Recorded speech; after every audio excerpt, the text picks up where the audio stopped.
कृष्ण कन्हैया लाल की जय। सुखदेव जी महाराज भगवान मनु के वंश का वर्णन करते हुए स्वयंभू मनु जिस आदि की उत्पत्ति उनका वृत्तांत हमसे कहो। भगवान विष्णु जी के धर्म ज्ञान उपदेश के लिए स्वयंभू मनु की आकृति और देहूति नामक दो बेटियां कपिल और यज्ञ रूप जन्म ग्रहण करके उनके पुत्रत्व को प्राप्त हुए।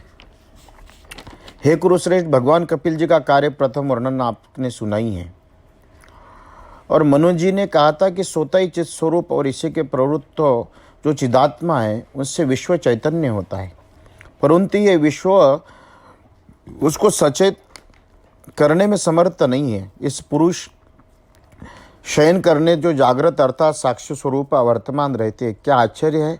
ये सब उनको नहीं जानता, परंतु वे उनको जानते हैं। लोक में कुछ प्राणियों सहित दिखाई देता है, वो सब ईश्वरीय सत्ता चैतन्य शक्ति को व्याप्त हो, इसलिए ईश्वर ने जो कुछ दान किया है उसे सब भोगों को भोगा है। अपने लिए पराई लिए दान की वांछा न करे, अथवा किसी के पास धन है क्या नहीं है उसकी वांछा करोगे। इसके अतिरिक्त वो परमात्मा सबको देखता है, परंतु लोक अथवा किसी भी नेत्र उसको नहीं देख सकते हैं। वो नेत्राधिका का विषय नहीं है, मतलब ये दृष्टि का विषय परमात्मा नहीं है। मन बुद्धि इंद्रिय ये परमात्मा का विषय कहा गया। इसीलिए आज भगवान सुखदेव जी महाराज उनको बता रहे हैं, जहाँ दिन के नास्ते देह दत्तादिक तद विषयक चाक्षुष ज्ञान नाश को प्राप्त नहीं होता। आकारों की उत्पत्ति हुई वृत्ति की नाश को प्राप्त होता है। स्वतः सिद्ध ज्ञान का विनाश नहीं होता स्वयं, क्योंकि प्रकाश्य वस्तु के विनाश से सूर्य के प्रकाश नाश कभी नहीं होता। इसलिए सर्वभूतों के अंतर्यामी असंग ईश्वर का भजन करो, जिसका आदि अंत मध्य अपना पराया भीतर और बाहर कुछ भी नहीं, परंतु जिनके विश्व के ये सब आदि अंत प्रकृति है और वो विश्व जिसका स्वरूप है वही सत्य और परिपूर्ण ब्रह्म है। वही इस असत्य स्वयं प्रकाश और निर्विकार है। ये उसी का शरीर है, उसी का नाम है। वही माया से विषय जन्मादि विधान करते हैं। नित्य शुद्ध विद्या हेतु माया को त्याग कर निष्क्रिय हो रहे हैं। इस प्रकार ईश्वर कर्म छोड़ कर्म रहित होने से ऋषि लोग भी अकर्मात अर्थात मुक्ति के लिए पहले यत्न करते हैं, क्योंकि जो पुरुष चेष्टा है वही चेष्टाओं को पाते हैं।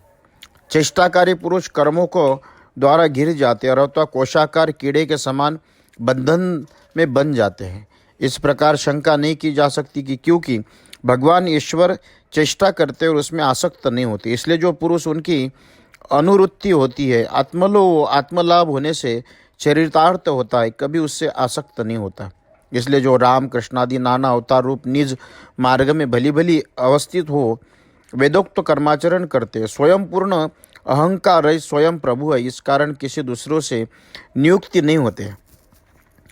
अखिल धर्म का प्रचार करने के लिए अपने आचार से मनुष्यों को शिक्षा देते हैं। हम उन्हीं ईश्वर की शरण गए, मतलब भगवान राम ने या कृष्ण ने जितने भी अवतारण हुए ये धर्म प्रचार के लिए और मनुष्य के जीवन में किस तरह के संकट सफलताएं समृद्धि आए तो उसमें किस तरह से आचरण करना चाहिए, ये भगवान सुखदेव जी महाराज परीक्षित को बता रहे। शत्रुपा के पति यज्ञ में समाधि लगाकर उपनिषद के मंत्र उच्चारण करते थे। असुर और राक्षस उनको देखकर अवश्य के समान भूख लगने के उनको खाने को दौड़े। वही स्वयं स्वर्गगत हरि उन असुर और राक्षसों को ऐसा कर्म जानते ही अपने पुत्र याम नामक देवताओं के साथ उस दैत्य को मारकर आप स्वयं इंद्र होकर स्वर्ग का पालन करने लगे। हे राजन, अग्नि का पुत्र सुरोचित दूसरा मनु हुआ और उनके धूमत सुसेन और रोचिस्मान आदि पुत्र हुए। इस मनवंतर में रोचक नामक इंद्र और तुषादिक देवता हुए और ऊर्जस्तंभादिक ब्रह्मवादी सप्त ऋषि हुए। इस मनवंतर में वेदशिरा ऋषि की तुषिता नाम पत्नी थी। उसके गर्भ से इन ऋषियों के विभु नाम से विख्यात भगवान उत्पन्न हुए। इस विभु का चरित्र कहते तुम सुनो। जब विभु ने कोमार ब्रह्मचारी व्रत ग्रहण किया तब 88,000 व्रतधारी मुनियों ने उनके निकट व्रत की शिक्षा पाई। प्रियवत का पुत्र तीसरा उत्तम नाम मनु हुआ उनके पुत्र पवन, सृजन और यज्ञहोत्रादि हुए। इस मनवंतर में वशिष्ठ जी के पुत्र प्रमादिक सप्त ऋषि हुए। सत्य, देवश्रुत और भद्र ये देवता हुए और 17 सत्यजित इंद्र हुआ। इसी मनवंतर में धर्म की श्रुणुता नामक भार्या से भगवान पुरुषोत्तम सत्यव्रत गणों के साथ उत्पन्न हो सत्यसेन के नाम से विख्यात हुए। उन्हीं सत्यसेन से इंद्र के मित्र होकर झूठ बोलने वाले दुश्शील, असत, यक्ष, राक्षस और भूतद्रोही प्राणियों को मार डाला। तीसरे मनु उत्तम के भ्राता तामस नामक चौथे मनु हुए। उनके पृथु ख्याति नरकेतु आदि 10 पुत्र हुए। इस मनवंतर में सत्यक, हरि और वीर नामक देवगण, त्रिशिका नामक इंद्र और ज्योतिर्धामादि सप्त ऋषि हुए। हे राजन, तामस मनवंतर में ऊपर के कई हुए सत्यकादिक अतिरिक्त अति पराक्रमी वैधृतिगण भी देवता हुए, जो विधृति के पुत्र थे। हे महाराज, जब काल के वश होकर वेद नष्ट हो रहे थे, तब इन्हीं देवताओं ने अपने तेज से सबको धारण किया। जिन्होंने ग्रह के मुख से गजेंद्रों को छुड़ाया था, वो इन भगवान विष्णु श्री हरि मेधा की हरिणी नामक स्त्री के उदर से इसी मनवंतर में जन्म लिया। वह हरि नाम से विख्यात हुए। राजा परीक्षित बोले, व्यासनंदन, ग्रह द्वारा पकड़े हुए गजेंद्र को भगवान हरि ने किस प्रकार छुड़ाया, उस कथा में मैं आपसे मुख से विस्तार से सहित सुनना चाहता हूँ। हे ब्राह्मण, जिसके उत्तम श्लोक भगवान हरि गाया जाते हैं, वो कथा अतिशय सुंदर है, पवित्र, धन्य, शुभदायक, मंगलकारी है। सूत जी बोले, हे ब्राह्मण, जब इस प्रकार पायोपविष्ट व्रत धारण कर राजा परीक्षित ने योग श्रेष्ठ सुखदेव जी से भगवत कथा कहने के लिए प्रार्थना की, तब उन व्यास पुत्र ने श्रवण करने वाले मुनियों की सभा में राजा परीक्षित के वचनों पर आनंद प्रकट करते हुए कथा आरंभ की। इति श्रीमद्भगवते महापुराणे अष्टम स्कंदे भाषाटिकायां मनवंतर वर्णनम गजेंद्र उपाख्याने प्रथमो अध्याय। सुखदेव मुनि अब गजेंद्र मोक्ष की कथा आती, जहाँ उनका त्रिकुट पर्वत में नामक एक प्रधान पर्वत है। वो पर्वत अतिशय श्रीमान और चारों ओर से क्षीर सागर से घिरा हुआ है। 10 सहस्त्र योजन ऊंचा है और चारों ओर उसका विस्तार भी 10 सहस्त्र योजन का ही है। ये पर्वत अपनी चांदी, सोने, लोहे के 3 बड़े बड़े श्रृंगार से समुद्र सब दिशाओं को शोभायमान कर रहा था, इसीलिए उसका नाम त्रिकुट हुआ। त्रिकुट पर्वत और दूसरे शिखर अनेक भांति के रत्न और धातुओं से चित्रित है। उन शिखरों से और विविध भांति की लता, बेल, झाड़ी व वृक्षों से, झरनों से गिरे हुए जल के शब्दों से सब दिशाओं से शोभित हो रहा था। और जल की तरंग से इस पर्वत का मूल भाग दुलने से पलाश के समान रंग वाली मरकत मणि के निकट की भूमि मानो श्यामवर्ण हो रही थी। इस पर्वत की कंदराओं में क्रीड़ा करते हुए सिद्ध, चानर, गंधर्व, विद्याधर, बड़े बड़े नाग, किन्नर और अप्सराओं से सदाई परिपूर्ण रहता है। इस पर्वत की जो कंदराएं ऊपर कहे हुए किन्नर इत्यादि संगीत शब्द से शब्दायमान है, उसी स्थान में रहने वाला मदगर्वित सिंहों की झुंड दूसरे सिंहों की आशंका से उस शब्दों को न सहन कर गर्जन करते हैं। और इस पर्वत की सब गुफाएं विविध भांति के बनेले पशुओं के समूह से सदा भरपूर और उनके व्याप्त रहने से मानो ये स्वयं ही सज रहे। त्रिकुट पर्वत के ऊपर जो देवता लोगों की फुलवाड़ियाँ हैं, उनमें भांति भांति की त्रिविध चित्र पुष्प वृक्ष लगे हैं। उनकर बैठे हुए रंग रंग के विहंग निरंतर मधुर मधुर बोलियाँ बोल रहे। ये पर्वत अनेक निर्मल नदी और सरोवर भूषित है। उन सब नदी और सरोवर के किनारे मणिमय बालू बिछा हुआ है। देवताओं की स्त्रियां जब नदी और सरोवर में स्नान करते तब अति सुगंध फैल जाती है। जिन्होंने वहाँ से जल में पवन को सुगंध हो जाती है। राजन, उन पर्वत की गुफाएं महात्मा वरुण जी का एक उपवन है। उनका नाम ऋतुमत है और वह देवता लोगों की स्त्रियां क्रीड़ा करती हैं। वहाँ के वृक्षों के सब दिल, फल फूल लगे रहते हैं, जिसमें उद्यान सदा उस प्रकार से शोभायमान रहता है। हे महाराज, ये त्रिकुट पर्वत पर कितने वृक्ष, उन सब का वर्णन नहीं कर सकता, परंतु कुछ संक्षिप्त में कहता हूँ। मंदार, पारिजात, पाटल, अशोक, चंपा, आम, चिरोजी, कटहर, आम्रतक, सुपारी, नारियल, खजूर, दाढ़ी, महुआ, साल, ताल, तमाल, पीत, साल, अर्जुन, रीठा, गुलर, पिलखन, बड़, ढाक, चंदन, नीम, कचनार, पीचुमंद, कोदिनार, स्वरूपा, देवदार, ऐसे कई वृक्षों का वर्णन। गजेंद्र की कथा अपने प्यास के मारे यूथ के साथ, अपने परिवार के साथ विवेक से सरोवर में निकट आया। उसके साथ में बहुत हथिनियाँ और मद चुआते हुए बहुत से बच्चे भी दौड़कर पीछे से आ रहे थे। गजेंद्र ऐसे बड़े भारी दल के साथ लेकर निकला कि उसके भार से त्रिकुट पर्वत सर्वतो कंपायन हो गया। उसके गंडस्थल से जो मद चू रहा था, उसमें मद का जल पीने वाले भौरे उसकी सेवा कर रहे थे। सरोवर की वायु जो कमल के पराग से सुवासित होकर आती थी, उसकी सुगंध को पाकर उस गजेंद्र के दोनों नेत्र मद के मारे विवल हो रहे थे। युद्धपति सरोवर पर जाकर स्नान करके ऊपर जल छिड़क छिड़क कर थकावटों को मिटाकर कांचन कमल और उत्पल रेणु से सुगंधित निर्मल और मीठा जल शुंड से भरकर पीने लगा। इसके उपरांत शुंड में भरे शीतल जल से वह दयावान गृही पुरुषों के समान अपनी हथिनियाँ और बच्चों को स्नान कराने लगा, जल भी पिलाया। वो गजेंद्र अतिशय दुर्मद और परमेश्वर की माया से मोहित था। इस कारण इस कार्य के करने से दूसरे किसी को जो बड़ा भारी कष्ट होता था, उसको यह नहीं जान सका। परंतु हे राजन, इसी सरोवर में एक बलवान ग्रहा नामक रहता था। थोड़ी देर में पीछे उसने देव प्रेरित के समान आकर विजातीय क्रोध से इस गजेंद्र के पैर को झपट कर पकड़ लिया। यह युद्धपति की अति बलवान था। जब इस प्रकार की विपत्तियों में पड़ा, बद अपने छुटकारने के लिए यथासाध्य विक्रम प्रकट करने लगा। ग्रह में भी थोड़ा बल नहीं था। वो भी उत्तेजित हो महावेक्ष गजेंद्र के चरणों को पकड़कर खींचने लगा।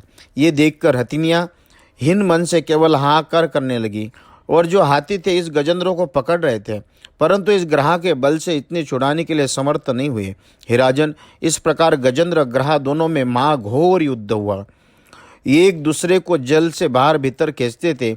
इस प्रकार 1 सहस्त्र वर्ष बीत गए, परंतु इस बीच में किसी भी प्राण न गए। हाथी भी जीवित रहा और ग्रह के प्राण भी न निकले। देवता लोग ये बात देखकर अतिशय आश्चर्य करने लगे।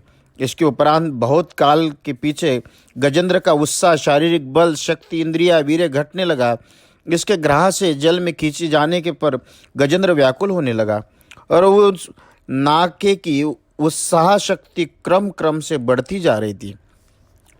यह युद्धपति जब प्रकार प्राणों से संकटों को प्राप्त हुआ, किसी प्रकार अपने को न छुड़ा सका, तब बहुत देर तक चिंता करता रहा। इसके पीछे उसके मन में ये बुद्धि उत्पन्न हुई कि मैं अत्यंत व्याकुल हो गया हूँ। मेरी जाति वाले हाथी भी मुझको छुड़वाने के समर्थ नहीं है और मैं स्वयं भी समर्थ नहीं हूँ। फिर इसकी क्या आशा की जाए? ये हथिनियाँ मुझे छुड़ाएगी।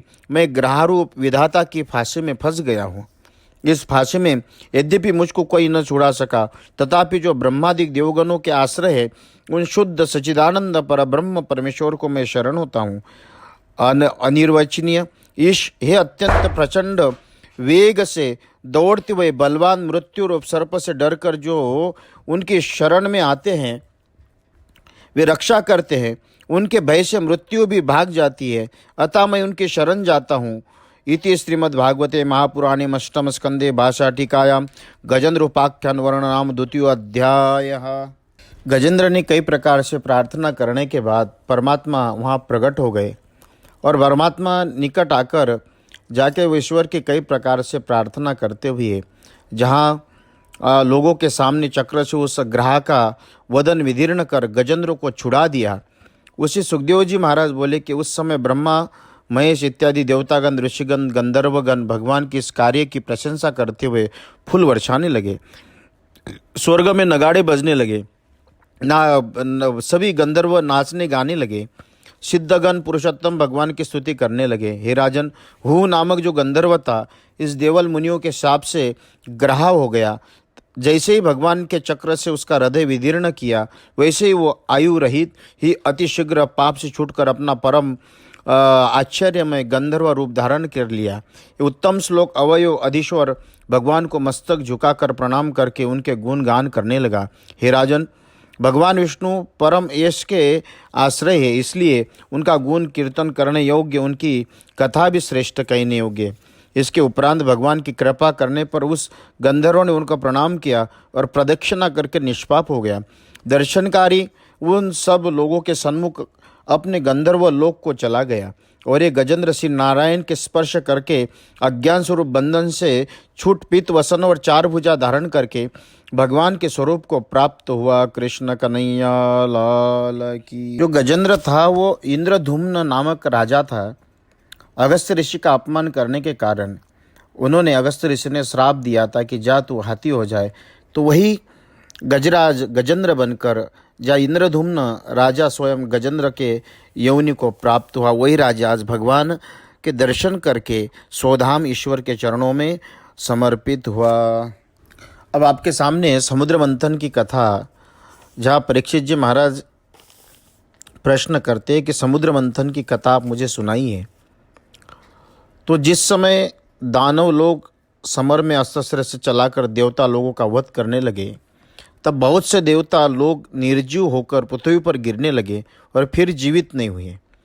जब दुर्वासा मुनि के शाप से इंद्र सहित त्रिभुवन की स्त्री नष्ट हो गई, यज्ञ यागादि भी लुप्त हो गए और महेंद्र, वरुण इत्यादि देवगण ये देखकर जब स्वयं मंत्र से कोई उपाय न पाए, तब इकट्ठे परस्पर अर्थात आपस में समाहित होकर सुमेरु पर्वत के ऊपर ब्रह्मा की सभा में गए और सिर नवाकर विनंती भाव से पितामह के निकट सब वृत्तांत निवेदन किया।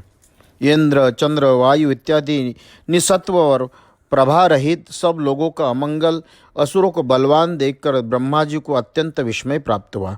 कुछ देर के पीछे सावधान मन हो भगवान पुरुषोत्तम का नामस्मरण कर प्रफुल्लित मुख तो ब्रह्मा जी सब देवताओं से कहने लगे, हे देववृंद, मैं ब्रह्मा महेश महादेव तुम पर असुर और मनुष्य, तिर्यक, पशु पक्षी, द्रुम इत्यादि कर्मज जाति अर्थात जरायुध, अंडज, उद्भिज और श्वेतज ये सब जिनके अवतारूप पुरुष के अंश है, ब्रह्मा उसी को काला से सृष्टि और अर्थात पुत्र पौत्रादि द्वारा उत्पन्न हुए। चलो हम उन्हीं अवयव परब्रह्म परमेश्वर की शरण में चलते हैं। यद्यपि उनको कोई वध्य नहीं है, रक्षणीय नहीं है, त्यागने के योग्य नहीं है, आदरणीय भी नहीं है, तथापि सृष्टि स्थिति प्रलय के निमित्त समय समय पर सत्वगुण, तमोगुण और रजोगुण को धारण करते हैं। वह शरीरधारियों के पालन करने के लिए सत्वगुणों के धारण करती है। उनकी स्थिति और पालन का काल है। इसलिए समय पर जगत गुरु की शरण लेने से वह आत्मीय जो अस्मादिक है अवश्य हमारा कल्याण करेंगे। हे परीक्षित, ब्रह्मा देवता लोगों के इस प्रकार सम्मति कर सबके साथ जिन क्षीर सागर में अजित भगवान हरि वास करते उसी परम स्थान को गए। वहाँ पर पहुंचकर सावधान व एकाग्र चित्त कर वेद वाक्य से नहीं देखा स्वरूप जिनका परंतु पहले श्रवण किया, उन भगवान हरि की सब देवगण स्तुति करने लगे। ब्रह्मा जी ने कहा कि हे देव, आप सर्वश्रेष्ठ, आपको नमस्कार करता हूँ। भगवान आपके मध्य विकार नहीं है, आप सत्य अनंत सर्व अंतर्यामी हैं, निरूपादि और तर्क करने के अयोग्य। आप मन में भी आगे चलते वचन द्वारा आपको निर्गत चित्त नहीं किया जाता है। ऐसे आपको हम नमस्कार करते हैं, जो प्राण, मन, बुद्धि, आत्मा को जानते, विषय, इंद्रिया इन सब को रूप में प्रकाश पाते हैं। वह स्वप्न देखने वाले समान अज्ञानी रहित और जिनके देह नहीं है, और जो अक्षर और आकाशवत सर्वव्यापी है, जिसमें जीवों का पक्ष करने वाले अथवा उनमें लीन करने वाले अविद्या कुछ भी नहीं रहती है, जो तीनों युगों में प्रकट होते हैं, उन्हीं में शरण ग्रहण करते हैं। सब जीविका चक्र अर्थात चक्रवत घूमते हुए देहादि जो माया करके प्रेरित होते हैं, उनके जो अक्ष अर्थात अधिष्ठान है, उन्हीं सत्यरूप परमेश्वर की शरण जाते हैं। जीविका जो मनोमय चक्र है, 10 इंद्रिया, पंचप्राण, ये 15 है, उसके अक्ष सत्वाधिक 3 गुण समान उनसे वर्तमान है। वो बिजली के समान चंचल और यथार्थ धुरी के समान उसका आवरण है। जो भक्त लोगों की रक्षा करने को गरुड़ पर आरूढ़ होकर परंतु ज्ञान के स्वरूप प्रकृति से परे है, अदृश्य अयुक्त देश काल जिनकी परिच्छेद नहीं होता है, धीर पुरुष योग रूप उपाय से जिनका भजन किया करते हैं, हम उन्हीं परमेश्वर को प्रणाम करते हैं। जिनकी माया का कोई पुरुष उल्लंघन नहीं कर सकता, वो माया साधारण नहीं है, उससे पुरुष मोहित होते हैं, अपने स्वरूप को नहीं जान सकता। हम उन्हीं परमेश्वर को प्रणाम करते हैं, उन्हीं की माया और माया के गुण दोनों को जीत लिया करते हैं। सब प्राणियों में समान रूप से वर्तमान ऐसे परमेश्वर को हम नमस्कार करते हैं। हम देवता और ऋषि चित्त के प्रिय मूर्ति स्वरूप सत्व गुणों के द्वारा उत्पन्न हुए बाहर अंतर की सत्ता प्रकाश से सूक्ष्म गति अर्थात निरूपाधि स्वरूप नहीं जान सके। उन्हीं रजोगुण तमोगुण प्रधान असुरादि किस प्रकार से जान सकते, ऐसे हम उनको प्रणाम करते हैं। अहो द्विज, पृथ्वी पर जरायुदादि 4 प्रकार के प्राणी उत्पन्न होते। पृथ्वी जिनके 2 चरण स्वरूप है, वैराज रूपी है, महापुरुष हमारे ऊपर प्रसन्न हो। यद्यपि उनके चरणादिक में तथापि वो किसी के वश नहीं है, क्योंकि उनका स्वरूप कभी च्युत नहीं है। तो हे महादाचार्यशाली, जिस जल से समस्त लोकपाल उत्पन्न होते हैं, जीते हैं, वृद्धि पाते हैं, उन उदार शक्ति युक्त जल जिनके वीर्य है, हे महा ऐश्वर्यशाली परमेश्वर हमारे ऊपर प्रसन्न हो। जो उदार चंद्रमा देवता लोगों के अन्न बल आयु स्वरूप सब वृक्षों के अधिकता से बढ़ाने वाले कारण पंडित लोग उसी सोम को जिनका मन कहते हैं, वो महाविभूतिशाली महेश हमारे ऊपर प्रसन्न हो। जिसके वेद रूप धन उत्पन्न होता है, वेदों के प्रतिपाद्य कर्मों के लिए जिनका जन्म और अनंत समुद्र अर्थात उधर में जठराग्नि रूप से भोजन अन्नादि पाक किया करते, वही अग्रिम जिनका स्वरूप है महाभूतशाली परमेश्वर हमारे ऊपर प्रसन्न हो। जो सूर्य देवायान अर्थात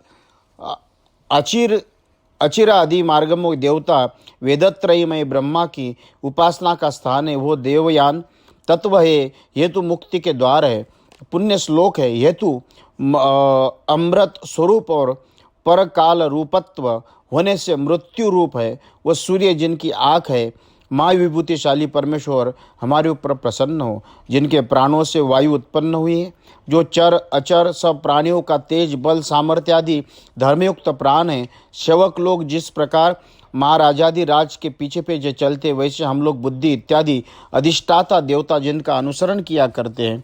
हे महाऐश्वर्यशाली परमेश्वर हमारे ऊपर प्रसन्न हो। जिनके श्रवण से दिशा, जिनके हृदय में इंद्रिया और नाभि से आकाश उत्पन्न हुआ, वो पंचप्राण इंद्रिया मन नाक कुर्मादि वायु और शरीर के आश्रय, वो महासंपन्न विभु हमारे ऊपर प्रसन्न हो। जिनके बल से महेंद्र, प्रसन्नता से सुरगन, क्रोध गिरीश, बुद्धि से ब्रह्मा, छिद्र से समस्त भेद, मेढ़ से ऋषि और प्रजापतिगण उत्पन्न हुए, वो महा ऐश्वर्यशाली पूर्ण ब्रह्म भगवान हरि हमारे ऊपर प्रसन्न हो। जिनके छाती से लक्ष्मी, छाया से पितृगण, स्तन से धर्म, पीठ से अधर्म, मस्तक से स्वर्ग और विहार से अप्सराएगण उत्पन्न हुई, ये महाविभूतिशाली हमारे ऊपर प्रसन्न हो। जिनके मुख से ब्राह्मण और परम गुप्त वेद, दोनों भुजाओं से क्षत्रिय, जंघा से वैश्य तथा चतुरानन चरणों से शूद्र, ऐसी सेवा उत्पन्न ही वही महाविभूतिशाली परमेश्वर हमारे ऊपर प्रसन्न हो। जिनके अधर से लोभ, नीचे के ओट्स से प्रीति, नासिका से कांति उत्पन्न हुई, ऐसे स्पर्श से पशुओं का हितकारी काम और दोनों भव्य से यम पलकों के काल का जन्म हुआ, वो महाविभूतिशाली परमेश्वर हमारे ऊपर प्रसन्न हो। पंचभूत काल कर्म गुण लौकिक प्रपंच सबको ज्ञानी, जिनको योग माया से उत्पन्न हुआ करते हैं, ऋषि माया से द्रव्य काल कर्म गुण भौतिक प्रपंच ये उत्पन्न हुए, ऐसे कहते कि फिर पृथक पृथक विद्वान लोग इन सब का खंडन किया करते हैं। हे महाविभूतिशाली परमेश्वर हमारे ऊपर प्रसन्न हो। अहो हम लोग इस परमेश्वर को नमस्कार करते, उसकी शक्ति उपशांति है। स्वर्ग का राज्य लाभ करने से के लिए आत्मा को परिपूर्ण करते, परंतु दर्शनादि द्वारा माया रचित गुणों से आसक्त नहीं होते। उनकी लीला पवन के समान हमको नमस्कार करते। हे भगवान, शरणागत होकर स्मित मुख वाली दर्शन करने की इच्छा करते हैं। आप हमारी इंद्रिया गोचर स्वरूप दिखाओ। हे प्रभु, आप भक्तजनों की इच्छा के अनुसार रहा करते हैं, इसके बुरी प्रमाण है। कर्मों के करने से हम अशक्य होते। आप काल काल में इच्छानुसार अवतार लेकर के उनके स्वयं उन कर्मों का संपन्न किया करते हैं। देवताओं ने नाना प्रकार से भगवान की स्तुति करने के बाद भगवान कहने लगे कि कैसे खेद की बात है। ब्रह्मन शंभो, हे देवगण, हे गंधर्वगण, तुम सब सावधान होकर हमारे वचन सुनो।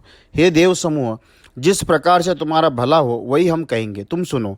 दैत्य दानव सब ही शुक्राचार्य जी के अनुग्रह किया है, तुम लोग उनके पास जाकर उनसे तब तक संधि कर लो जब तक उनके आपस में तुम्हारी वृद्धि न हो जाए। हे देवगण, कार्य और अर्थ के गौरव से अर्थ साधने में तत्पर पुरुष भी कभी सांप और चूहे के समान शत्रु के साथ भी संधि अर्थात मेल कर लेता है। जैसे पिटारी में रुका हुआ सर्प उनमें से निकलने से ही चूहे से मेल करता है। जब वो चूहा छेद कर देता है तब वो सर्प बाहर निकलकर चूहों को ही भक्षण करता है। इसी भांति के तुम दैत्य से मिलाप कर लो। तुम दैत्यों के समान संधि करके शीघ्र अमृत निकालने का यत्न करो, क्योंकि अमृत पीने के प्रभाव से मृत्यु को ग्रसा हुआ भी मनुष्य अमर हो जाता है।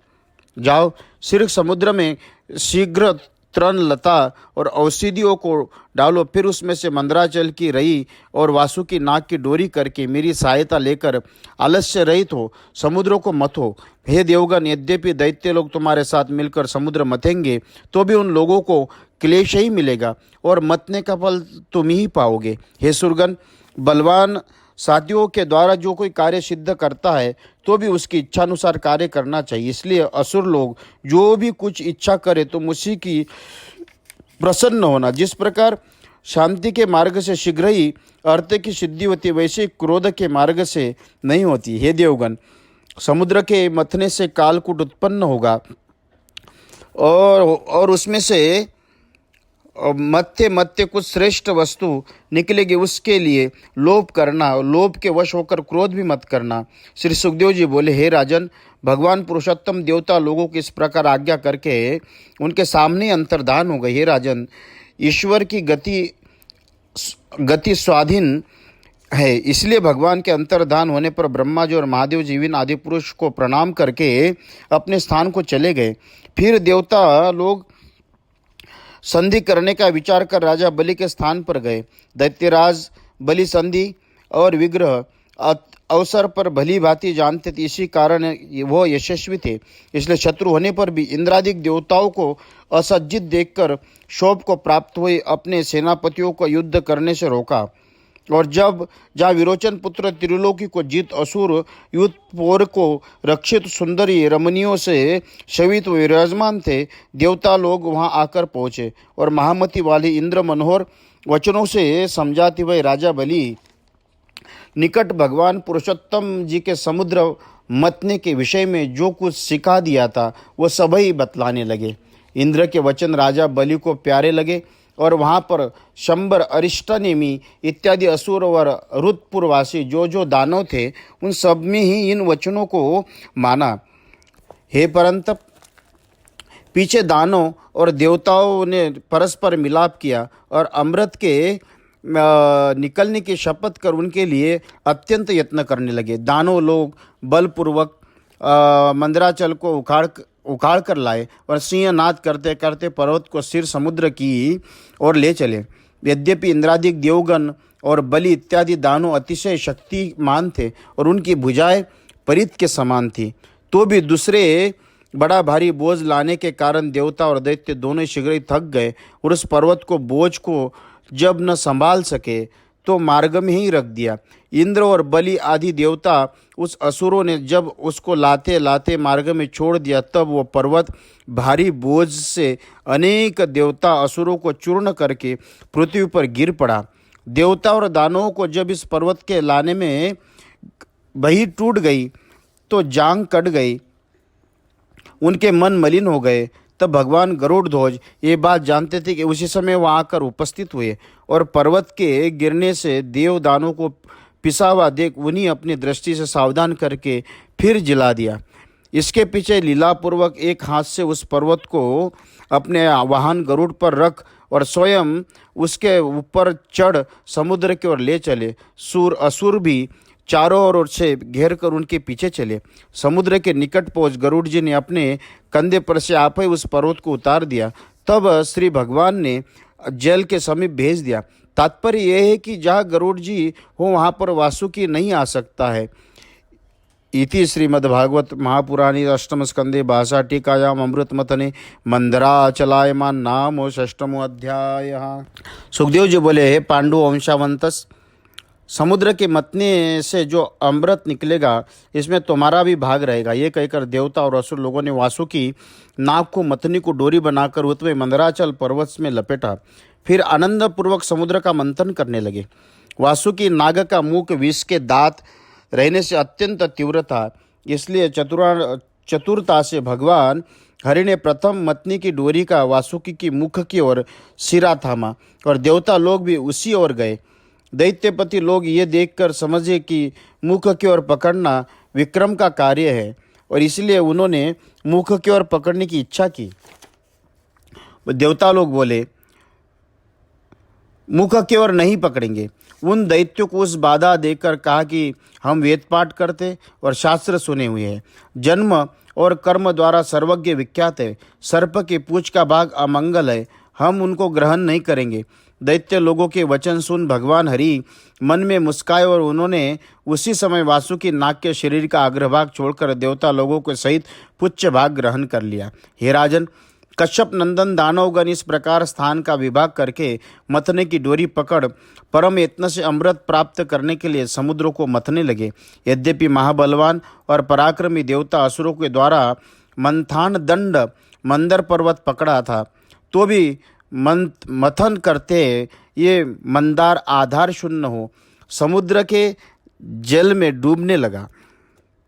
हे राजन, बलवान भाग्य के वश इस प्रकार से आप अपने पौरुष को नष्ट देखकर उन देवता और असुर लोगों में अंतकरण अतिशय शुभित हुए, मुख अत्यंत मलिन हो गए। नारायण वीर्य अत्यंत दुरंत और उसका संकल्प अत्यंत सत्य है। उसी को उस समय अमृत निकालने में ये विघ्न हुआ। देख, उसी समय बड़ा भारी अद्भुत कश्यप रूप धारण किया। कश्यप भगवान की जय। एक भगवान का एक अवतार है और समुद्र में प्रवेश करके पीठ पर भली भांति उस पर्वत को उठाकर अपने ऊपर धारण कर लिया। कुलाचल मंदिर के फिर उठते ही परम देवता दानव लोग महाहर्षित हुए और फिर सबने समुद्र मंथन उद्यम किया। कुर्म शरीरधारी भगवान हरि ने अपने पीठ का विस्तार लाख योजन कर लिया। उस पर एक भले द्वीप के समान वो मंथान दंड मंदरगिरी को धारण किए हुए। हे राजन, देवदानवों के भुजवीर्य से कंपायमान ये पर्वत सब प्रकार से भ्रमण करने लगा। अप्रमेय आदि कुर्म प्रशस्त पीठ पर धारण करके उस पर्वत के घूमने को खुजली के समान समझने लगे कि मानो कोई पीठ पर खुजा रहा हो। फिर नारायण ने असुराकार से असुरों में प्रवेश कर उनके बल वीर्य को बढ़ा दिया और देवाकार से देवता लोगों में प्रवेश कर उनको चैतन्य किया। अबोध रूप से नागेंद्र वासुकी में प्रवेश कर उनको सबल दिया।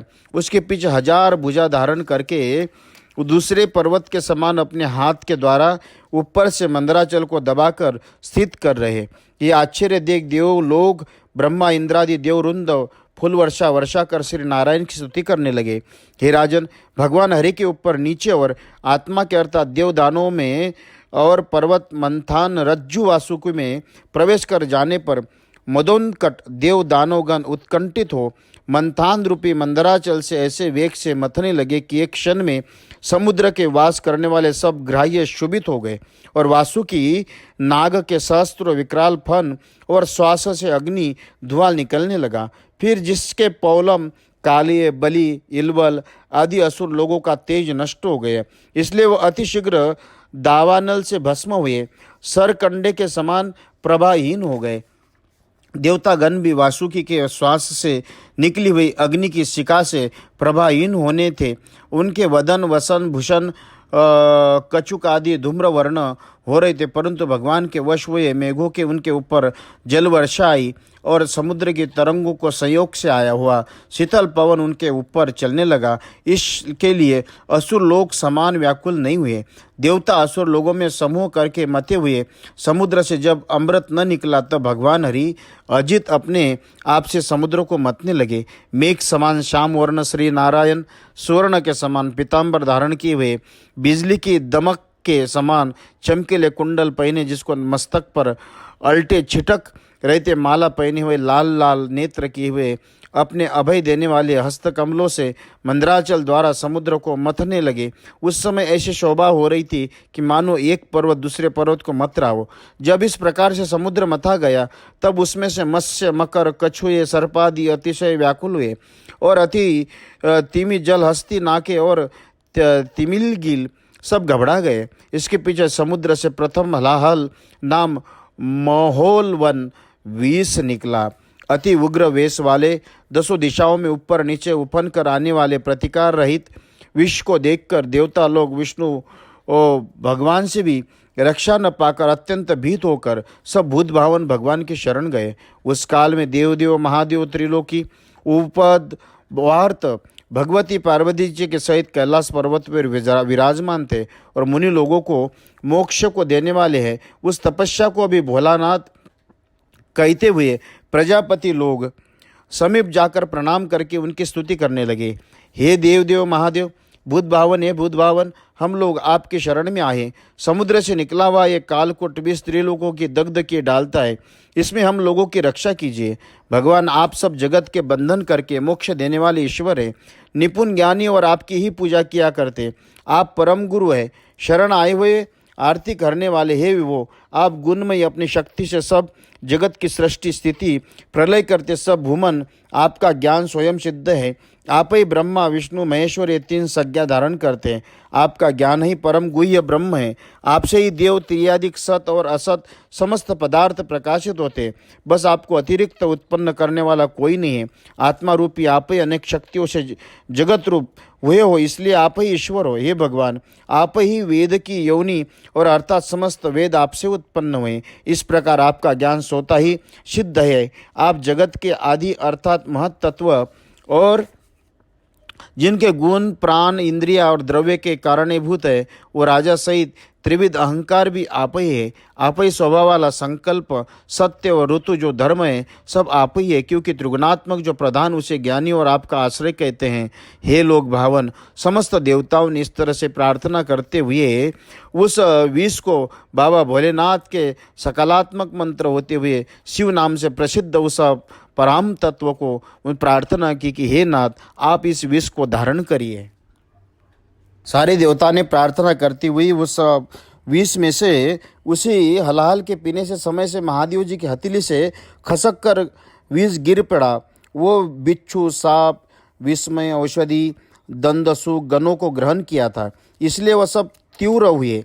और जब ये इतने अधिक तीव्र हुए तब इनका विचार ही सहज में से किया जा सकता है कि वो कालकूट कितना तीव्र विष रहा था। इति श्रीमद्भागवत महापुराणे अष्टम स्कंदे भाषा टीकायाम अमृत मंथने शिवकृत गरादन निरूपणम नामम सप्तमो अध्यायः।